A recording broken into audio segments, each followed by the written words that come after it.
Так, пошла запись. Пока нефиг делать, запишу небольшой обзор на Skybox. У меня уже есть на канале небольшое видео, как он выглядит. Сейчас я покажу, как я с компа смотрю через стрим, через медиасервер файлы с компьютера.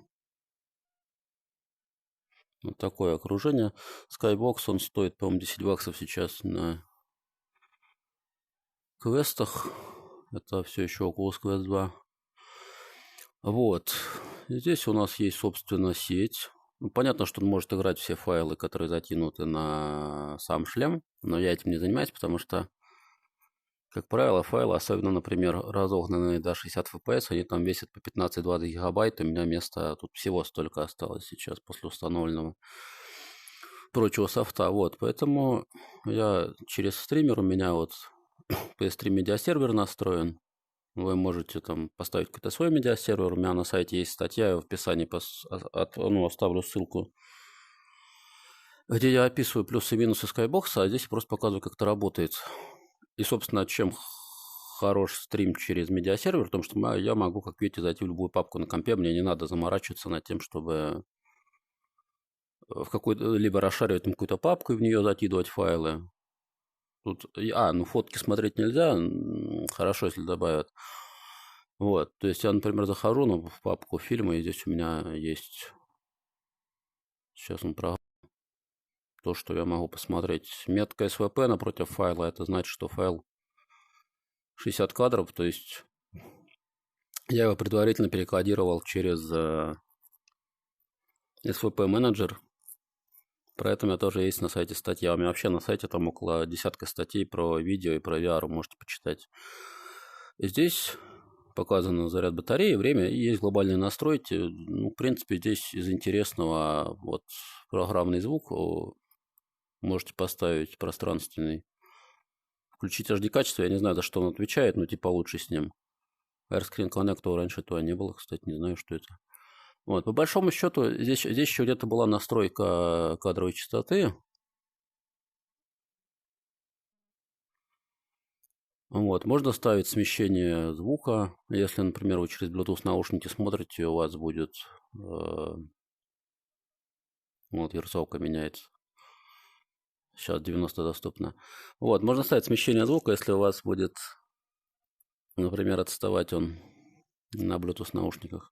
Это все меняется здесь, вот эта шестеренка. Вот, ну дальше вы запускаете любой фильм, там, не знаю, условно, «Буря столетия». И так, сейчас я сделаю потише. Вообще остановлю его. «Буря столетия» Стивена Кинга. Права. Да. Вот такое окружение одно из, здесь 4 окружения есть. Менюшка вызывается на курок на левом либо на правом таче. Вот они показываются. Здесь у нас есть, понятно, старт-пауза. Это звук. К сожалению, звук кнопками менять нельзя. Можно только менять его вот здесь палочкой. Ну, либо на самом квесте кнопкой спереди. Субтитры. Один из минусов, но здесь субтитров в файле нету. Оно любит, если если в файле субтитры есть, они обычно включены, их надо здесь вот выключать. И звуковая дорожка здесь тоже она одна, а вообще бывает, когда их несколько, оно любит почему-то включать английскую. Меняется это вот здесь, то есть заходишь вот сюда и меняешь. Вот, здесь есть несколько, это список воспроизведения. Здесь есть несколько окружений. Собственно, я смотрю вот в кинотеатре, здесь есть пустота. Ее главный плюс в том, что вы можете в настройках здесь поменять расстояние и даже наклон. В шестеренках вот здесь вот вы можете как угодно поворачивать, например, там, если вам это нужно отменять, там, или яркость, контрастность, насыщенность, скорость можно менять, кстати, да. Где-то был этот самый, вот, господи, можно выбирать разный формат видео, если у вас, например, будет не вписываться что-то. Это полезно для, когда вы смотрите 3D, он не всегда определяет соотношение сторон верно, и бывает, что картинка сплюснута, либо наоборот она растянута. Вот, собственно, здесь это и меняется. Это стереорежим, оно тут тоже будет. Но он тоже обычно угадывает сам, но бывает, что глючит. Вот тот кубик вы можете выбрать. СБС, когда запускаешь какой-либо, либо 180 градусов, либо он вообще поддерживать, по идее, должен все. Хотя я в основном смотрю либо обычное 3D, либо вообще он старые древние фильмы пересматриваю на большом экране. Вот. Ну, иногда бывает, что он ошибается, и тогда вы здесь можете сами это поправить. Так, что тут еще? Вот, собственно говоря, вы можете... Но это работает только в режиме пустоты. Вы можете он на весь экран прям растянуть, то есть масштабом, да? И здесь же есть код. И здесь же есть наклон. Если вы хотите, например, смотреть лежа, вы можете вот так вот загнать и вот так вот смотреть. Но это работает только здесь. Я обычно использую стандартное окружение кинотеатра. Сейчас, опять же, на курок вызываем меню. Что-то еще есть. Здесь есть космическая станция.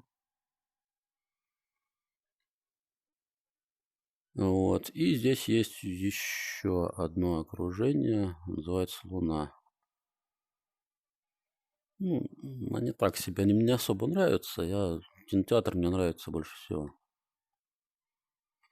Вот. А в кинотеатре есть еще такая хорошая штука, как пересесть на разные места. Вот сейчас мы сидим спереди. Обычно, когда фильм... Ну, здесь старый фильм, он 4:3, скорее всего, формат. И здесь видно, что экран занимает полностью все пространство. А, например, на новых широкоформатных там будут полоски. Вот. И в этом случае я пересаживаюсь как раз вперед, чтобы как бы больше обзора получалось на фильм. А вообще здесь есть 3 варианта. Вот он, вариант самый дальний, когда вы можете вот так вот посмотреть, да? На проигрыватель даже туда-назад. Вот вариант средний и вариант, собственно, ближний. Я уже его показывал. Вот, чтобы было понятнее, сейчас я запущу, например, не этот фильм, а что-то другое. У меня первый игрок тут скачан. Выходит назад на Б. Первому игроку вот это, собственно, 3D-шка. И он, по-моему, даже не понимает, и сейчас он будет... Вот, сейчас он не понял формата. Что мы делаем в этом случае? Мы идем сюда и говорим, что это у нас этот over-under. Вот, но опять же, он его не растянет. Почему-то. Сам, хотя вроде бы должен. Я отключу, опять же, чтобы меня за права не банили. А дальше идем... Ой, не туда пошел. А дальше идем и меняем соотношение экрана. Там, по-моему, 16:9 лучше всего подходит. Вот. Это что-то похожее на правду. Центруйся долгим удержанием системной кнопки Oculus на правом таче. Вот так вот можно. Это в любом приложении работает, не только здесь. Так. Вот это уже похоже на правду. Ну, опять же, вы можете под какой-то фильм там, подобрать сами. Это чисто театральный формат. Ну, по-моему, 16:9 там было нормально.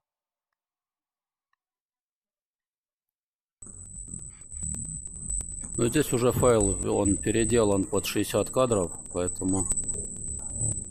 вот то, о чем я говорил, сейчас работает, да, двойной курок, пауза. Сейчас работает английская дорожка по автоматам, поэтому мы берем ее и переключаем вот здесь. Иногда бывает такая вещь, что когда меняешь дорожку, звук вначале тихо, но потом он восстанавливается. Ну, проверим. Чтобы старт-пауза, двойной раз курок, дважды курок нажимаешь. Вот сейчас тихо, и он увеличивается. Перематывать стиками вперед-назад на стик это работает. Вот.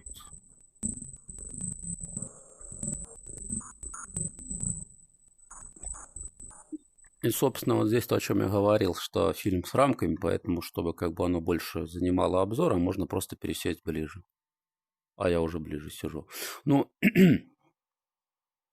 так бы было вообще вот далеко. Вот, что еще? В принципе, плеер простой. Про него мало чего еще можно рассказать. Хорошая новость в том, что разработчики обещали добавить сюда трекинг рук. И я надеюсь, что в ближайшее время они это сделают. Но 90 Гц они уже сделали. Вот. Есть еще Pegasus, по-моему, за $5. Он похож, но хотя сам я его не тестировал. Есть всякие бигскрины, но у меня, например, бигскрин не видел почему-то медиасервер с компа. Вот. Есть DevVR, но он совсем простой. Поэтому я остановился на Skybox, тем более, что чуваки отжились. Они там вроде хотели закрываться, но с начала года сказали, что будем дальше развивать. И вот уже вышло несколько обновлений.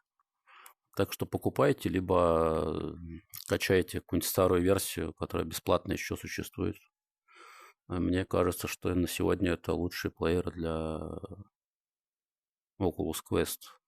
Oculus Quest 2 в данном случае. Вот.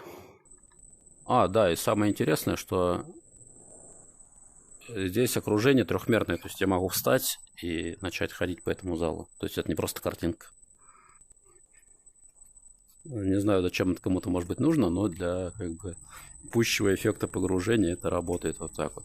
Но еще здесь динамическое освещение, которое работает в зависимости от того, что у вас на экране показывается. Настраивается это, опять же, там, где сейчас яркость. Можно его отключить полностью.